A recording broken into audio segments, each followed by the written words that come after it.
how do we really utilize social media for growth? Because many of us are spinning our wheels in social media and not getting the results that we need and we want. And it's because we're thinking of social media in the wrong way. I'm going to tell you today exactly how you should be thinking of social media and what needs to be true if you want to truly use social as a growth engine in your business.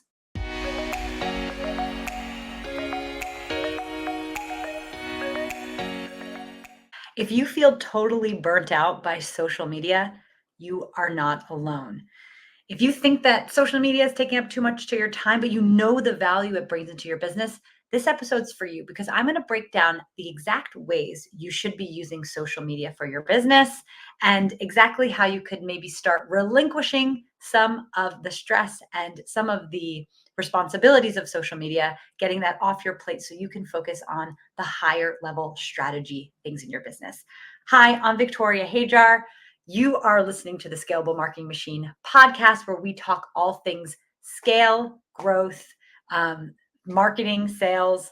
And today, I just got off the line with one of the founders that I mentor who just came to me absolutely exasperated with being on this social media train. And what we discussed is something that I'm bringing to you today, which is how do we really utilize social media for growth? Because many of us are spinning our wheels in social media and not getting the results that we need and we want. And it's because we're thinking of social media in the wrong way. I'm going to tell you today exactly how you should be thinking of social media and what needs to be true if you want to truly use social as a growth engine in your business.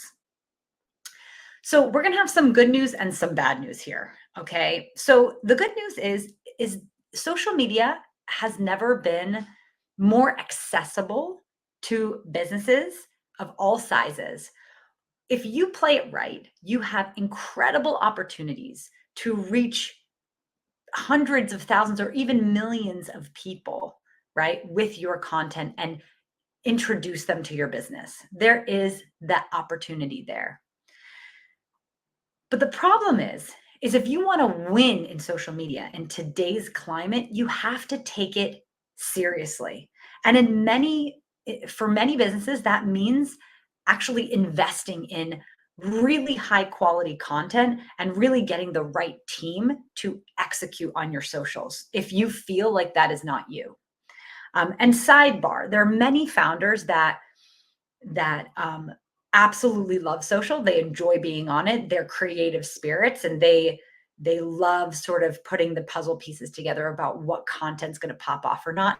If that's not you, listen up, because I have some solutions for you. But I want to get across the fact that if you want social media to work for you as a lead generation mechanism, you need to be thinking about social media in a completely different way.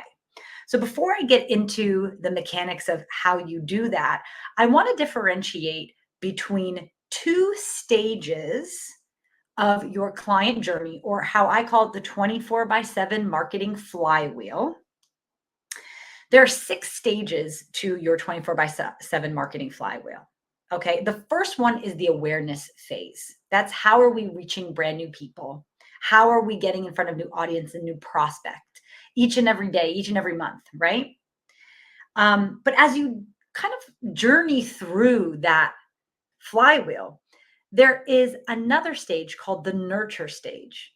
And in the nurture stage of your client journey, you are adding value, building the relationship, okay, kind of getting people ready to buy. These are 2 distinct stages.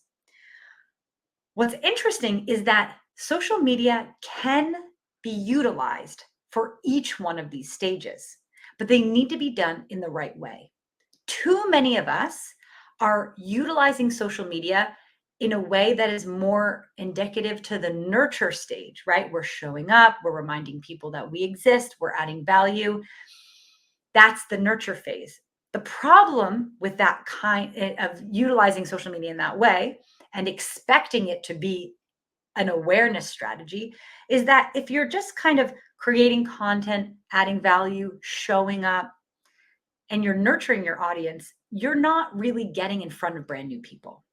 We all know that the way to get in front of brand new people is to go viral, so to speak, or to create content that really gets pushed out beyond your followership, that sort of gets that disproportionate amount of views and likes and shares. And that's all about playing the algorithm game. So let's go back to this awareness phase, right? If you are going to utilize social media to grow your email list, to grow your client base, then you need to be managing social media in a way that is conducive to really get like playing the game of the algorithm. And I think this is where people feel the most burnt out because we're kind of like half-assing it. We're halfway in it. We've, for many, many years, been able to utilize social media just to like stay in front of mind and add all, valuable content. And that was enough. Just showing up used to be enough. Nowadays, your content quality needs to be at a certain level to actually get the production out of it that we want it to. So what do I mean?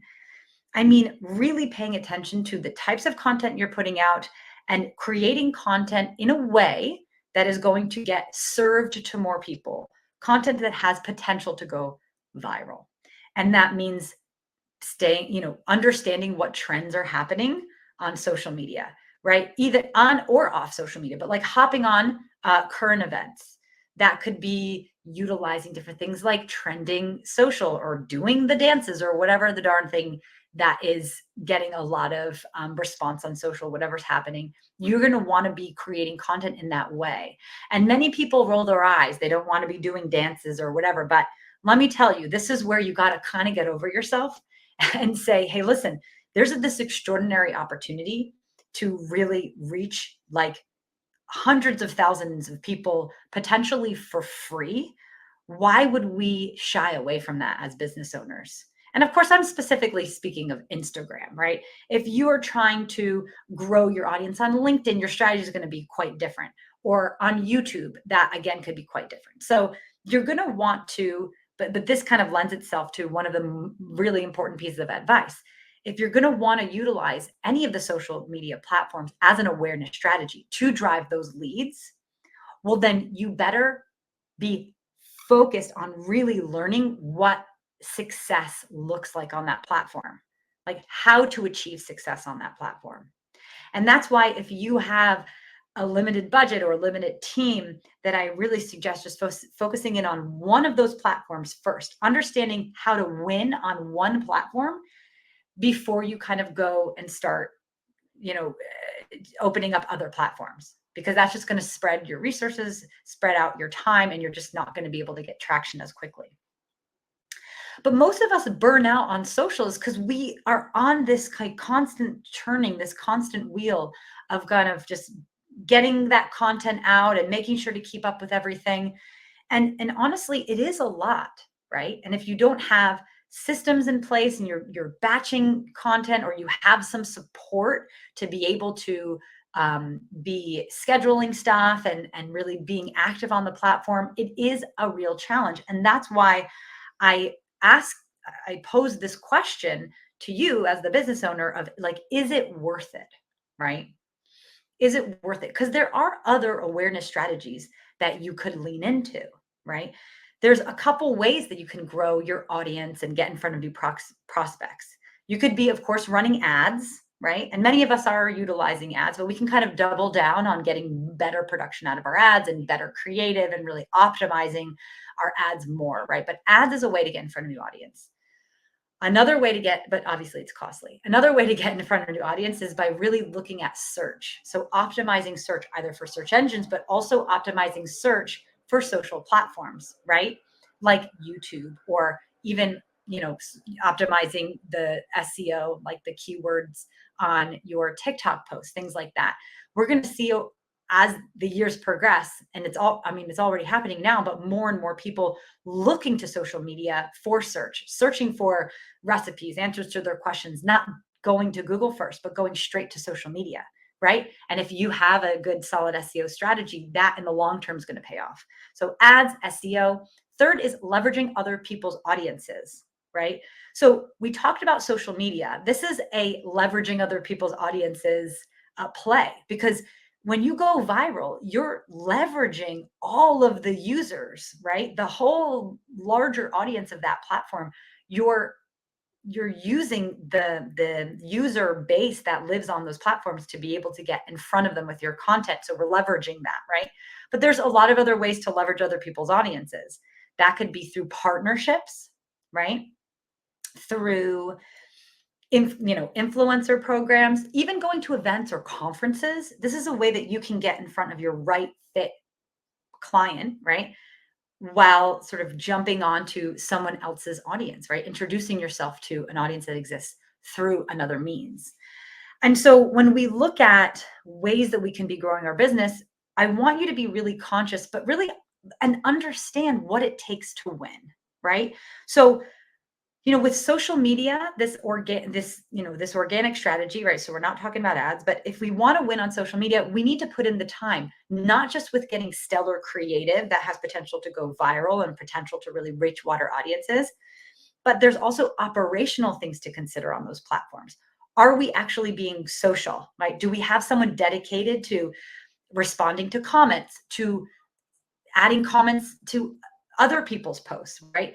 Actively seeking out right fit clientele that is on that platform and sending them a DM or a connection request or following them and see if they follow you back. This is like the operational piece of social media that not a lot of people talk about, because it's really not like a build it and they will come scenario where if you just toss content out there, but you never spend any time on the platform, you're not social yourself, the algorithm picks up on that. So there's quite a bit of things to invest in order to utilize to actually get the most out of social media, right? But again, this is the decision to make. You could utilize the social media just to show up, just to nurture. It's definitely less of a commitment to utilize social that way. And you could pick a different awareness strategy. You can pick a different kind of lead gen strategy. And that could look like doubling down on partnerships. That could look like setting a true goal for yourself for partnerships and saying, I'm going to execute one partnership a month, and it's going to be done really well. And we're going to do some content exchange on social. We're going to do, podcasting together. But, and this is the key, we're also going to do an email swap. I've talked to 3 or 4 people that have done tons of partnership things, but they've done them on social or podcasts or whatever, but they've missed this piece of an email blast swap. And if you don't put that email piece in place, you're missing out on, I believe, gaining real leads. It's one thing to just get like more followers through maybe just like joint LinkedIn lives or something like this, right? Just partnering with someone to do a bit of social media. It's quite another to get into someone else's inbox, to offer them something, right? Either a promotion or something of value to them, and you kind of have that more intimate connection with them in the inbox.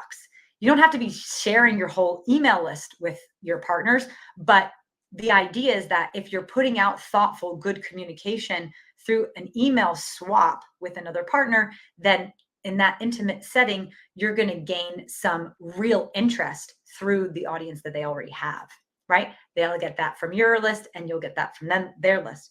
And if you're thinking like, oh, my audience is so small, I don't know where to start. I always say, listen, start with partners that are about the same stage as you, that have like the same amount of followers and probably a similar size list, because it's kind of like stacking dimes at that point, little by little. If you do these partnership things, you can be growing little by little. And as you grow little by little, you can seek out partners that are in line with your growth phase as you grow. So it's going to help kind of fuel that growth. But partnerships is another example of something that's really time heavy instead of investment heavy, right? It's going to take your time to build those relationships, but it can pay off a lot in the future if you actually execute it consistently. So again, like doubling down on partnerships, doing something like SEO, or even just like leaning into ads, right? If you are already doing ads and saying, how could I do this better? Instead of constantly feeling this scramble and this pull and the stress of social and just not getting anything out of it or getting enough out of it because you just simply aren't dedicating like the resources or even your time or someone on your team's time to really doing it properly.